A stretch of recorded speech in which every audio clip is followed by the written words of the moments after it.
Jute, বাংলায় বলা হয় পাট। বাংলাদেশের একমাত্র সোনালী আঁশ হচ্ছে পাট। এই পাট প্রসেসিং করছে 2 শিশু। এই পাট ক্ষেত থেকে কেটে পচা ডোবাতে জাগ দেওয়া হয়।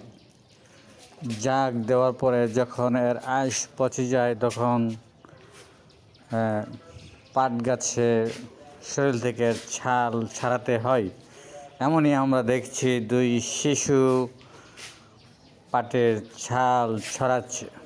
তারপর এগুলো উত্তম রূপে পুকুরে ওয়াশ করে রোদে শুকাতে দিতে হবে।